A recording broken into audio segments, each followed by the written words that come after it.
Ready.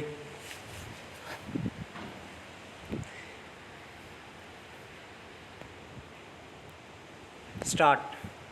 Kabul हवाई अड्डे पर हुए धमाकों की जितनी निंदा की जाए कम होगी। किसी मज़हब की बात छोड़ दीजिए, आज इंसानियत शर्मसार है। कैसा निर्मम शासन आया है।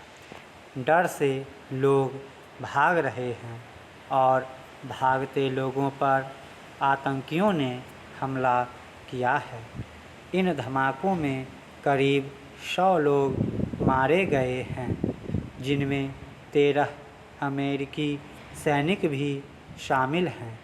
200 के करीब लोग घायल हुए हैं, जो अब जीवन भर उस दहशत को याद करेंगे जो उन्हें कथित मजहबी साये में नसीब हुई है।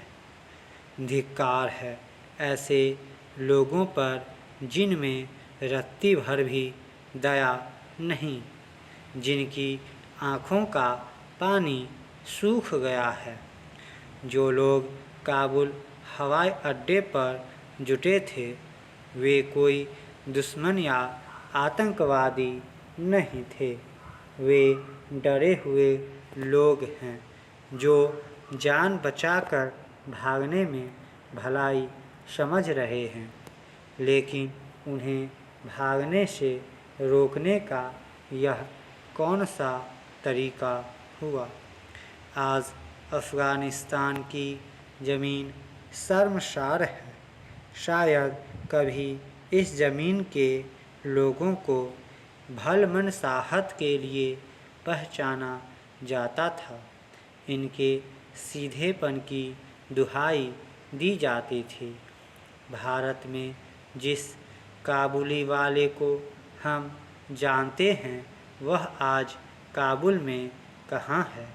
कौन काबुली वाला रहम की भीख मांग रहा है और कौन काबुली वाला अपनों के ही खून का प्यासा बन गया है। खैर, काबुल में चल रहे राहत अभियान को झटका लगा है, लेकिन अभियान रुका नहीं है। शोषित काबुली वालों की वापसी फिर शुरू हो गई है। हमले के एक दिन बाद अमेरिका ने फिर अपने नागरिकों और अधिकारियों को काबुल से निकालने की प्रक्रिया शुरू कर दी है। हालांकि अमेरिका का कहना है कि विदेशी सैनिकों की वापसी की मंगलवार की समय सीमा से पहले और हमले की आशंका है। अमेरिका अपनी जुबान का पक्का होने की कोशिश कर रहा है, लेकिन क्या तालिबान भी अपनी जुबान के पक्के हैं। अमेरिकी राष्ट्रपति जो बाइडेन ने पहले भले ही कह दिया हो कि वह एक एक मौत का बदला लेंगे, लेकिन यह भला कैसे होगा। क्या अमेरिका सीधी लड़ाई के बजाय छद्म लड़ाई के पक्ष में है। अगर ऐसी कोई लड़ाई छिड़ेगी तो अफ़गानिस्तान ही तबाह होगा और इसका दुष्प्रभाव दुनिया झेलेगी। जो लोग सीधी लड़ाई में नहीं सुधरे, क्या वे चुन चुनकर बदला लेने से सुधर जाएंगे। यह गौर करने की बात है कि तालिबान का दुस्साहस बढ़ा ही इसलिए है क्योंकि अमेरिका लौट रहा है।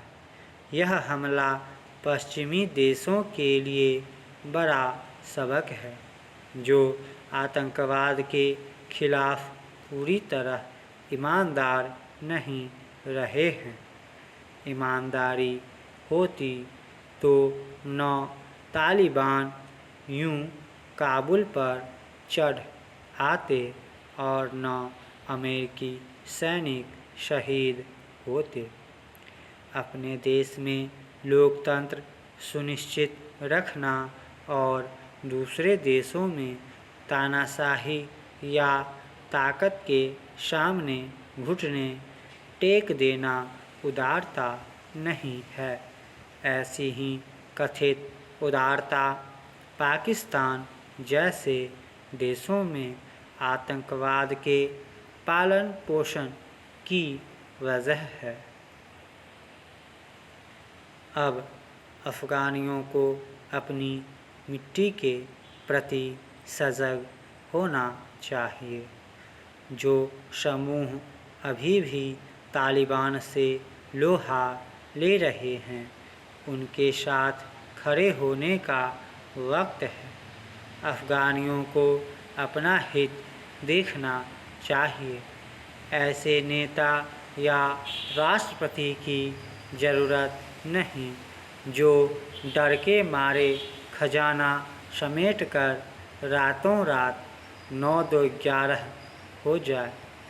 यह अफ़गानी मिट्टी में पैदा बंदूकधारी कायरों को नहीं, बल्कि इंसानियत के प्रति सजग वीरों और उनके संगठनों को सही मायने में मजबूत करने का वक्त है। यह काम अमेरिका के नेतृत्व में दुनिया के लोग घर बैठे कर सकते थे और कर रहे हैं।